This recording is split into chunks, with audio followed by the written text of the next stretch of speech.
Bismillahirrahmanirrahim. Suratul Fatihah. Surah Al-Fatihah. Makkiyatun adalah surah makkiyah. Sab'u ayatin. Jumlahnya ada 7 ayat. Inkanat minha. Ya. Makkiyatun sab'u ayatin bil basmalati. Inkanat minha. Dengan basmalah bismillahirrahmanirrahim adalah ayat pertamanya. Wasabi'atu siratul lazina. Mengapa Ustaz tu baca siratul? Padahal siratul lazina. Kita ni bukan lagi baca Al-Quran. Kita lagi baca tafsir. Ya, as-sabi'atu itu mubtada. Siratu itu khobar. Ya, jangan dibilang sesat Ustaz tu. Kenapa? Ya, baru sekali ngaji udah aneh kami dongah. Kenapa? Siratul lazina dibacanya siratul lazina. Awak bukan lagi baca Al-Quran, lagi baca tafsir. Ikuti kaidah nahwunya. Nah, itu ya. Wasabi'atu ayat yang ketujuh siratul lazina. Siratu tadi jadi jadi khobar. Sabi'atunya jadi mubtada. Makanya saya bacanya siratu. Di mana-mana pasti bacanya siratu. Kalau ngaji tafsirnya. As-sabi'atu siratul lazina ila akhiriha. Wa illam takun minha, maka jika basmalah tidak termasuk daripada ayat Fatihah, fasabi'atu ghairul magdubi. Nah, kalau aslinya ghairil magdubi. Ini Ustaz nih bacanya ghairu. Nah, semuanya siratu, ghairu. Nah, tak betul. Nah, makanya ngaji. Ya. Fasabi'atu ghairul magdubi. Ayat yang ketujuhnya berarti dari ghairil magdubi ila akhiriha sampai walad dolin. Nah, itu dulu kita baca. Kajian tafsir. Nah, kenapa kita perlu belajar tafsir? Agar kita tidak salah dan tidak sesuka hati menafsirkan ayat-ayat Al-Quran. Tafsir dengan terjemah beda. Di rumah mungkin kita punya Al-Quran terjemah, ada. Itu bukan tafsir. Itu terjemah Al-Quran, ya terjemah. Tafsir itu menghuraikan makna-makna kandungan dari ayat per ayat. Itu tafsir. Menghuraikan makna, bukan terjemah. Jadi jangan dibilang, yuk kita mentadabburi Al-Quran. Nah ini hati-hati nih. Ayo tadabbur Al-Quran. Ayo. Ya, cemana caranya? Nah, mengaji Al-Quran, ditengok terjemahnya, dipaham-pahami sendiri. Bukan itu tadabbur. Nah itu takabur. Kenapa? Karena nggak pakai kitab tafsir. Maaf nih. Ya, kita mengaji, bukan diskriminasi. Meluruskan paham, supaya paham betul mana yang dikatakan terjemah, mana yang dikatakan tafsir. Mana takabur, mana tadabbur. Supaya kita paham betul. Jadi kalau ingin mentadabburi Al-Quran, tidak boleh tidak, harus ngaji tafsir. Bukan terjemah. Udah, sampai situ jelas tuh ya. Jadi tadabbur Al-Quran, ngaji tafsir. Pakai kitab. Ya, pakai kitab. Bukan cuma bermodalkan Al-Quran terjemah, baca ayatnya, diterjemah-jemahkan sendiri, dipaham-pahami sendiri. Ah, bukan begitu. Jadi itulah perlu kita belajar ilmu tafsir supaya kita tidak tersesat di dalam memahami makna-makna ayat Al-Quran. Karena apa? Menafsirkan Al-Quran dengan pikiran kita sendiri itu tidak boleh, dilarang oleh Nabi. Nabi SAW bersabda, "Man qala fil Qur'ani bi ra'yihi falyatabawwa maq'adahu minan nar." Barang siapa menafsirkan Al-Quran menurut logikanya, menurut pikirannya sendiri, falyatabawwa maq'adahu minan nar. Maka dia telah menyediakan satu tempat di dalam neraka. Nabi yang bilang, jangan menafsirkan Al-Quran menurut logika diri sendiri. Jangan menafsirkan Al-Quran menurut pikiran sendiri. Ya ulama itu kan pakai pikirannya juga. Ya jangan kau samakan dirimu sama ulama. Ya, alhamdulillahirabbil alamin. Ditanya alhamdulillah alif lamnya itu apa pun nggak tahu kita. Alif lam makrifah Ustaz. Oh bukan. Ya. Nah itu mau menafsirkan Al-Quran menurut logika sendiri. Nggak bisa kita ini. Bahasa Arab aja pun tak pandai. Ya. Jangan menafsirkan Al-Quran menurut logika sendiri, pikiran sendiri. Karena diancam neraka oleh Nabi Muhammad. Falyatabawwa maq'adahu minan nar. Dia telah menyediakan satu tempat di dalam neraka Jahanam. Sekarang itu banyak kajian-kajian yang mengatasnamakan tadabbur Al-Quran. Tapi nggak ada buka tafsir. Ya, modalnya apa? Tafsir terjemah Al-Quran. Baca ayat, dibaca terjemahnya, dipaham-paham sendiri. Yang lebih parah, ini kan pengajian nih. Katanya ngaji tafsir Al-Quran, majelis tafsir Al-Quran katanya. Dibacalah ayat Al-Quran, dibaca terjemahnya. Menurut Bapak apa maknanya? Ini. Menurut Bapak apa maknanya? Ini. Menurut Bapak apa maknanya? Kalau 10 orang murid di situ masing-masing disuruh menafsirkan. Barulah murabbinya bilang, maka setelah kita tafsirkan bersama, saya simpulkan tafsir ayat ini begini-begini. Itu bukan majelis tafsir Al-Quran. Tinggalkanlah ya kajian-kajian yang mengatasnamakan kajian Al-Quran, tapi kalau nggak pakai tafsir. Kalau tafsir jelas baca dia. Tapi kalau ingin memahami makna ayat Al-Quran, ngaji tafsir. Nggak bisa Al-Quran terjemah. Dibaca terjemahnya, dipahami sendiri. Akhirnya apa? Kata Nabi, falyatabawwa maq'adahu minan nar. Nabi yang mengancam dengan neraka. Ini jangan main-main. Ya, kenapa? Ini baru-baru ini ada viral di media sosial. Ya, seorang yang katanya ustadz bisa pula menyalahkan Al-Qari'ah. Diartikan dengan hari kiamat itu salah. Al-Qari'ah itu pembaca. Katanya, enak pula. Tahu ya, pernah nengok videonya. Kan keterlaluan itu. Menyalahkan tafsir yang udah masyhur dari dulu sampai sekarang. Tiba muncul orang kayak begini nih. Dibilang Al-Qari'ah ditafsirkan hari kiamat itu salah. Padahal yang benar Al-Qari'ah itu adalah pembaca. Wah, ini nggak bisa membedakan Al-Qari'ah dengan huruf Ain dengan huruf Hamzah. Ini lagi viral. Ada lagi yang kemarin. Maaf nih ya. Ya, maaf. Sekali lagi saya ngaji, bukan diskriminasi. Kalau model mengaji tersinggung, kotor itu hatinya. Ya, to the point. Ya, kalau model mengaji tersinggung, sakit hati, kotor hati. Ya, nah, kita mengaji, saya bukan diskriminasi. Ya, kemarin juga ada yang menafsirkan begini. Ada ayat wa minan nasi wad dawabi wal an'ami mukhtalifun alwanahu kazalik innama yakhsyallahu min ibadihil ulama. Apa ditafsirkan dia? Kambing, ayam.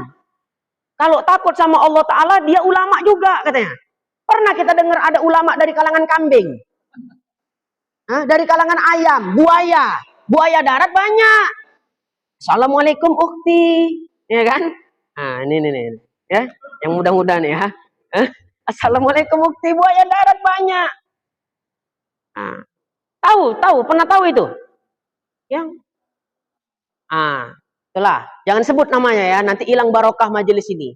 Cukup orang soleh yang kita sebut namanya di dalam majelis ini. Ya, kalau orang-orang begitu tidak perlu kita sebut namanya di majelis ini, jadi takut hilang barokah majelis kita. Ya, kalau disebut nama-nama orang soleh, itu turun berkah, turun rahmat. Sebagaimana disebut di dalam kitab Fawaidul Mukhtarah. Cuma disebut namanya doang. Gimana kalau di antara kita yang hadir ini benar-benar ada orang yang soleh? berarti kita satu majelis dengan orang yang soleh. Seberapa banyak rahmat dan berkah yang turun. Nah, itu tadi. Karena apa? Karena nggak ngerti beda tafsir dengan terjemah. Dan mungkin nggak sampai hadis Nabi ke telinga dia. Sehingga dia menafsirkan Al-Quran menurut kehendak dia. Ya, apa tadi? Ayam, kambing, buaya, lembu, ular. Kalau takut sama Allah berarti dia ulama. Wa minan nasi wad dawabi wal an'ami. Sampai innama yakhsyallahu min ibadihil ulama. Kan kacau penafsiran kayak begini. Anehnya banyak pula yang ikut. Ya, banyak pengikutnya. Yang kata Gus Ba bikin heran, orang yang udah jelas-jelas salah kok pengikutnya banyak. Justru orang yang lurus benar malah dijauhi masyarakat. Banyak nggak begitu tuh? Ya, seperti misalnya di daerah kita ini ada orang yang akidahnya lurus, pemahamannya bagus, justru dijauhi, justru dimusuhi. Justru orang yang akidahnya menyimpang, pahamnya menyimpang, nah, itu yang banyak pengikutnya. Nah, aneh kan? Nah, jadi yang lucu itu kok ada yang mau ngikut gitu. Pengikutnya inilah yang lucu, kata Gus Baha. Ya, nah, Masya Allah, tabarakallah. Itu gara-gara nggak ngaji tafsir. Apalagi contohnya? Ayat simahum fi wujuhihim min astaris sujud. Ya, nah, apa akan nampak dari wajah-wajah mereka min astaris sujud, bekas sujud-sujud mereka. Karena nggak ngaji tafsir, dibuatnya lah koningnya hitam bala 6. Ya, nah, sengaja memang dibuat. Baru seminggu tobat, udah hitam legam nih. Seminggu, ya, seminggu baru sholat 5 waktu, mengalahkan yang udah puluhan tahun.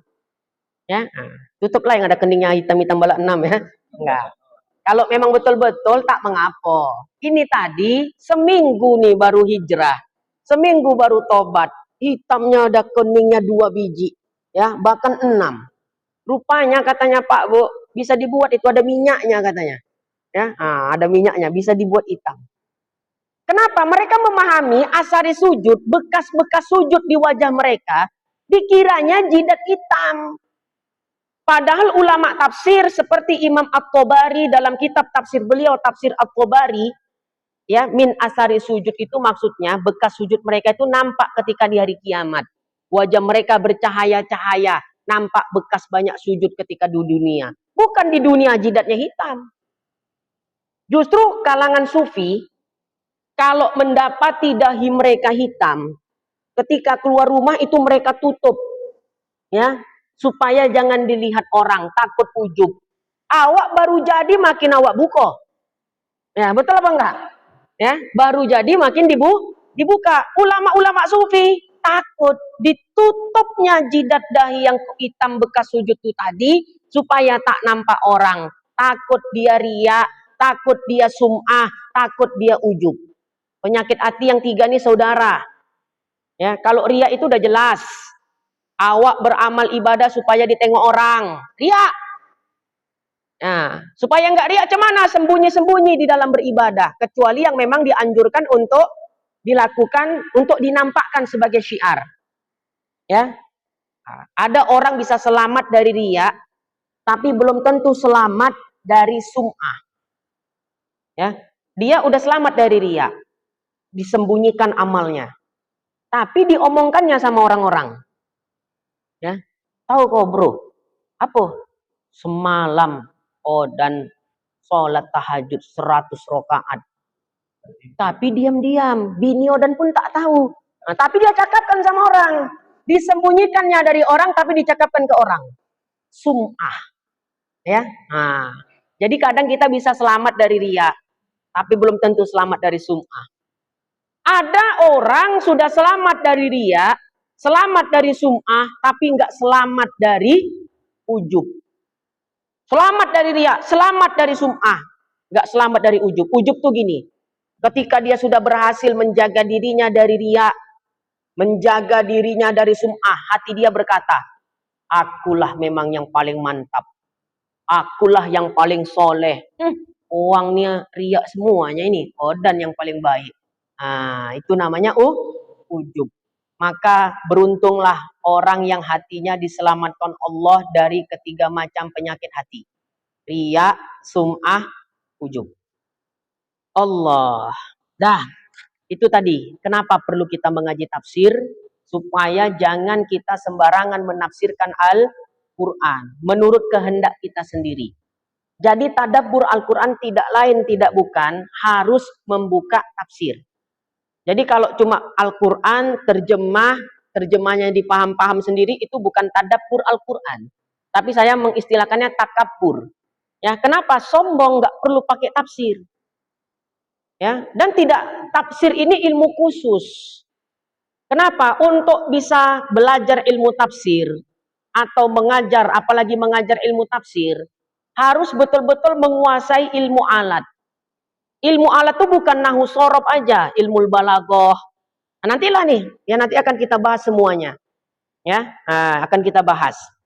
Nah, kemudian tafsirnya ini namanya tafsir apa tadi? Tafsir Jalalain. Jangan silap, tafsir jalan lain. Nah, tafsir jalan lain itu tadi itulah menafsirkan Al-Quran menurut pendapat sendiri. Ada di kampung kita nih MTA, Majelis Tafsir Al-Quran. Alhamdulillah, bersyukur. Ya, ada. Nah, kalau bisa jangan kasih masuk yang kayak begitu tuh. Ya, MTA, Majelis Tafsir Al-Quran. Tapi nggak pakai tafsir. Itulah tadi. Menurut Bapak apa maksudnya? Menurut Bapak apa maksudnya? Menurut Bapak apa maksudnya? Ya, di Pagurawan ada mungkin ya?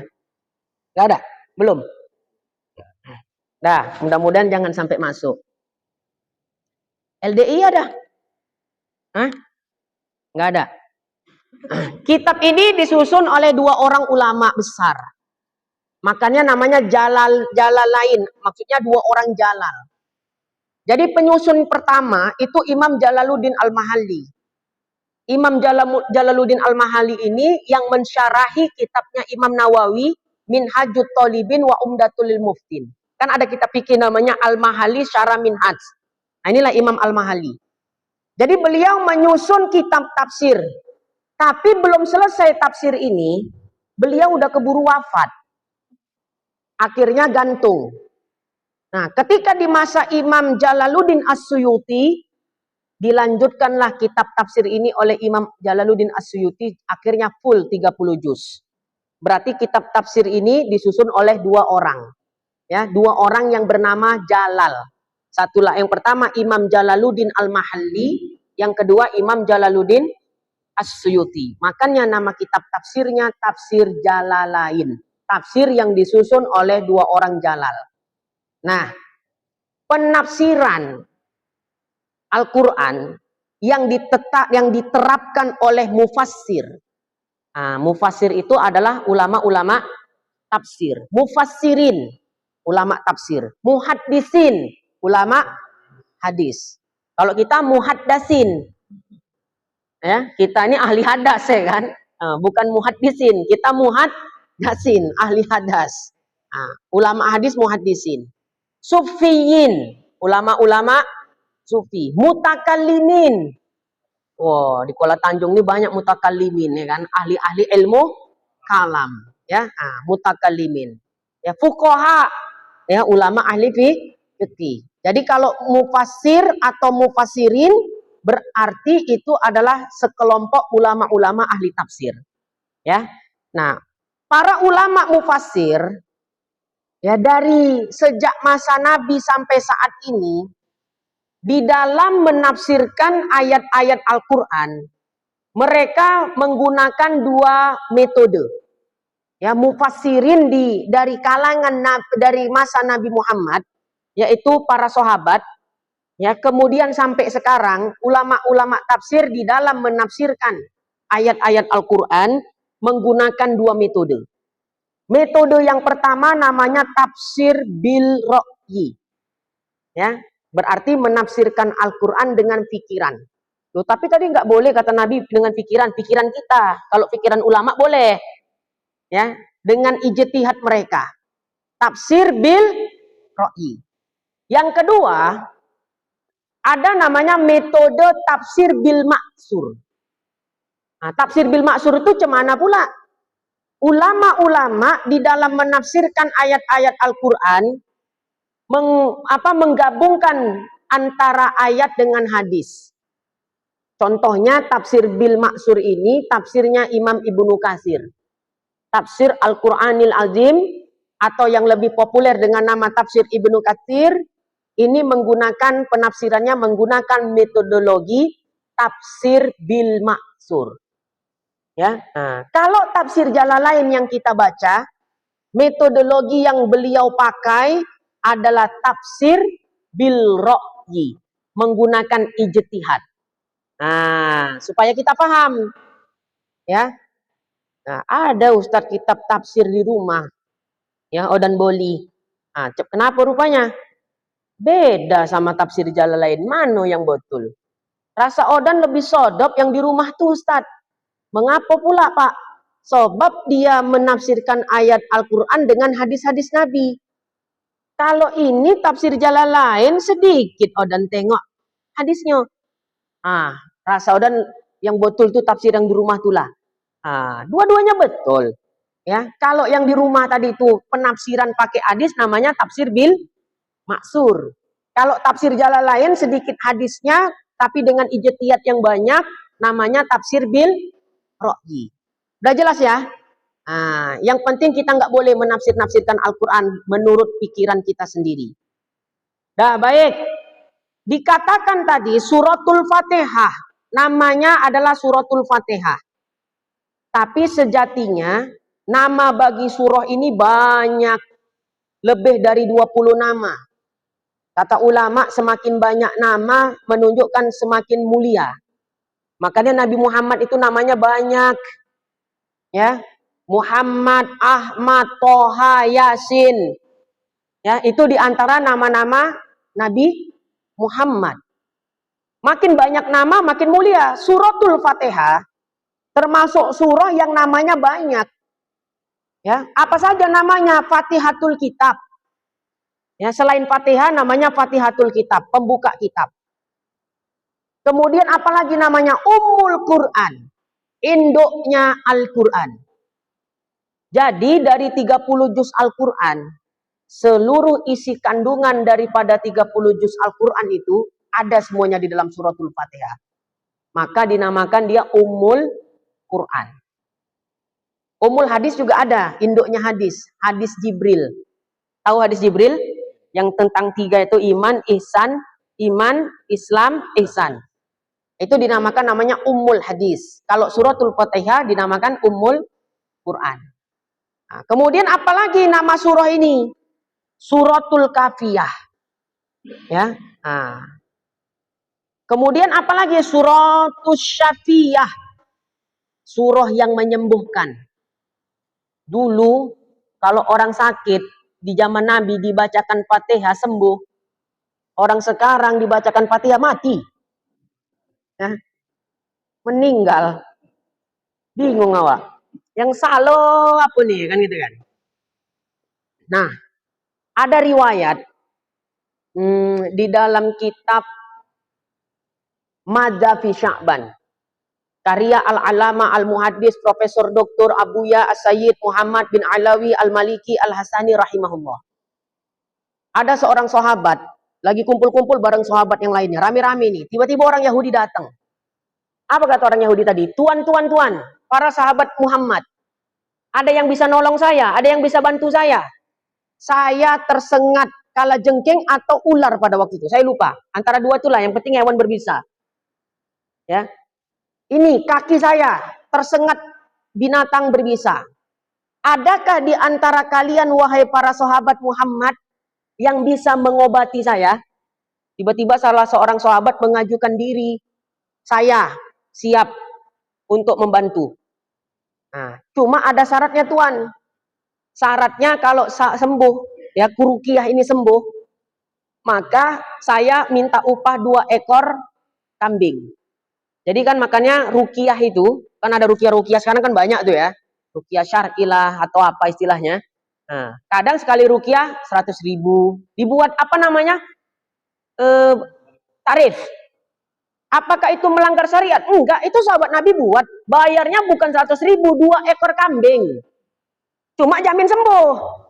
Nah, akhirnya Ya, kata orang Yahudi tadi, orang kaya pula. Ya udah setuju. Ayolah ke rumah saya.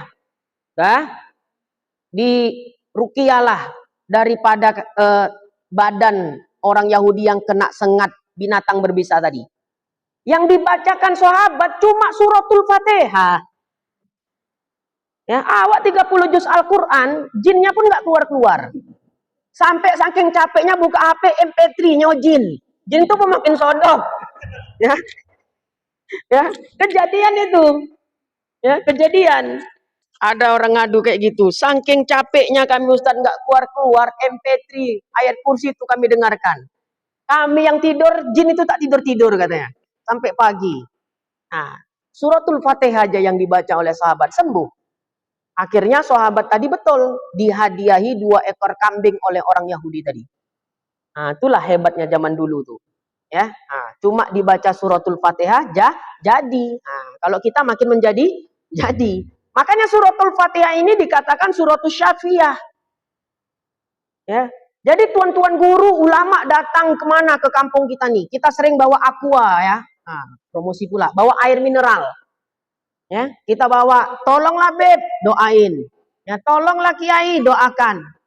Apa yang dibaca kira-kira? Fatihah aja tuh. Cuma tawasulnya. Nah, tawasulnya ini yang rahasia. Ya, kalau yang dibaca sama Fatihah, tapi tawasulnya ini yang rahasia. Nah, kok bisa jadi, kok bisa sembuh kan gitu. Nah, tapi kalau kita yang baca kenapa reaksinya nggak begitu apa? Nah, gitu dia. Jadi suratul Fatihah itu dinamakan dengan suratul Safiyah.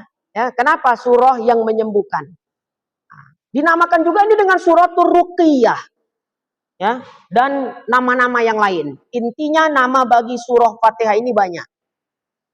Kemudian sedikit lagi, nama-nama surah di dalam Al-Quran, siapakah yang menamainya? Tuh kan, begitu. Terjadi perbedaan pendapat di kalangan ulama. Pendapat yang muktamad, pendapat yang kuat, nama-nama surah di dalam Al-Quran semuanya bersifat tauqifi atau tauqifiyah. Apa itu maksudnya tauqifi?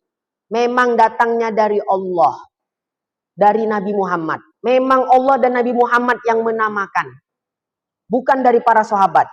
Itu namanya tauqifi. Sama juga susunan Al-Quran yang ada pada kita ini dimulai dari suratul Fatihah, diakhiri dengan suratul Nas. Padahal kita tahu suratul Fatihah bukan surah yang pertama kali turun, betul? Tapi kenapa secara tartib susunan urutan suratul Fatihah yang pertama? Karena tartib susunan ya surah-surah di dalam Al-Quran dibuka dari suratul Fatihah diakhiri dengan surah An-Nas, itu disebut dengan tartib tauqifiyah.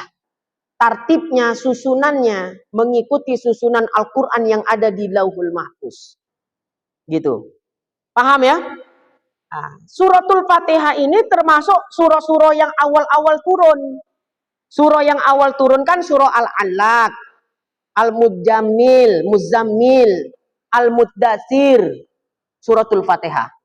Jadi suratul Fatihah termasuk rangkaian surah-surah yang turunnya di awal-awal. Al-Alaq, Al-Muzammil, Al-Muddatsir, kemudian Al-Fatihah. Jelas itu kira-kira ya? Jadi nama ini, siapa yang menamakan dengan surah ini dengan nama suratul Fatihah? Jawabannya yang menamakan adalah Allah. Karena mayoritas ulama, pendapat yang muktamad, nama-nama surah di dalam Al-Quran itu bersifat tauqifi. Dalam artian memang udah dari sononya begitu nama surahnya. Ada juga yang berpendapat nama-nama surah di dalam Al-Quran tidak semuanya dinamakan oleh Nabi Muhammad. Ada juga yang ijtihadnya sahabat. Tapi pendapat yang muktamad semuanya tanpa terkecuali dari Nabi Muhammad. Melalui ya wahyu dari Allah Subhanahu wa Ta'ala. Pendapat siapa ini diantaranya? Imam As-Suyuti, penyusun tafsir Jalalain, berpendapat bahwasanya nama-nama surah di dalam Al-Quran itu tauqifi. Ya, Kemudian Al-Imam Sulaiman Al-Bujairami ya juga berpendapat demikian. Imam Ibnu Jarir At-Tabari juga berpendapat demikian. Nama-nama surahnya juga termasuk daripada tauqifi. Dah, terakhir ya. Tadi dikatakan suratul Fatihah itu makkiyatun. Mungkin ini sudah sering kita dengar. Ada surah makkiyah, ada surah madaniyah. Biasa yang kita paham, makkiyah dan madaniyah itu apa batasannya? Kapan dia dikatakan makkiyah, kapan dikatakan madaniyah?